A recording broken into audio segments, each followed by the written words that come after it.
بصوا يا جماعه بتبص ازاي،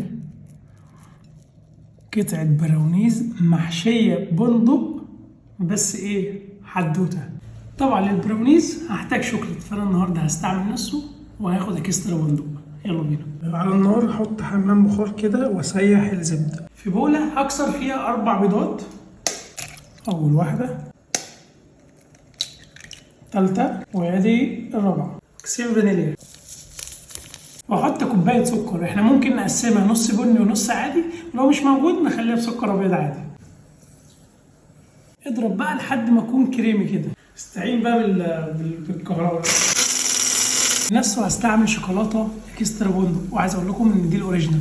على حمام البخار بقى هبدا احط الشوكولاته هنا. بصوا هي نازله سايحه، نازله دايبه، وادوبها بقى مع الزبده. الحلاوه دي كده الشوكولاته بتاعتنا جاهزه.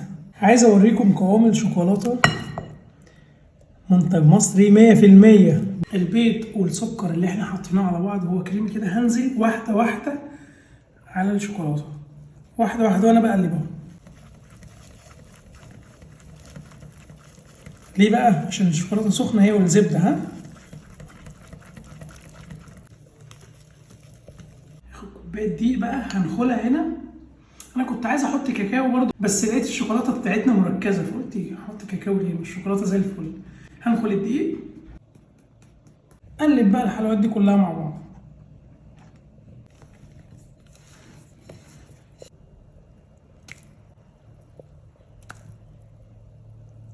الشوكولاته بتتكلم عن نفسها، منتج مصري 100%، ودي اهم حاجه اليومين دول.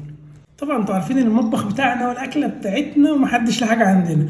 الشوكليت اكسترا بندق، فاحنا بقى مش هيحصل حاجه بقى، حاطين شويه بندق كده ايه مجروشين في القلب، يبقى الشوكليت بندق ومحشيه بندق وحاجه اخر دلع. بس كده البندق استخبى.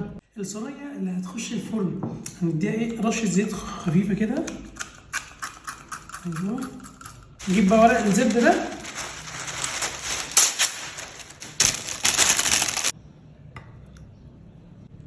انا عايزك تتفرج على الحلاوه وقطع البندق اللي جواه. فاكرين كده خلصت؟ لا لسه هدلعكم كمان. فاكرين جمله المطبخ بتاعنا والاكله بتاعتنا دي حاجه سهله كده؟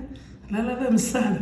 بصوا بقى قطع الشوكولاته الخام دي بقى هنحطها كده على الوش. هي طبعا من السخونيه هتسيح. الله يا حدوته يا مدلعنا.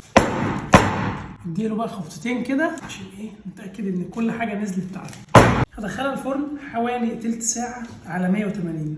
وده شكلها. هنعمل لها كشف كده سريع، نديها خله صغيره ونطلع الخله. تمام كده. وكده بقى طلعت من الفرن. هسيبها حوالي نص ساعه تبرد خالص. البرنس وصل. على الوش نختار التوبنج اللي احنا نحبه. انا عندي كراميل، وانا بحب الكراميل كده اهو زي ما بناكله بره، ولا لا؟ محشي بندق بشوكولاته بالبندق، بس ايه حدوته.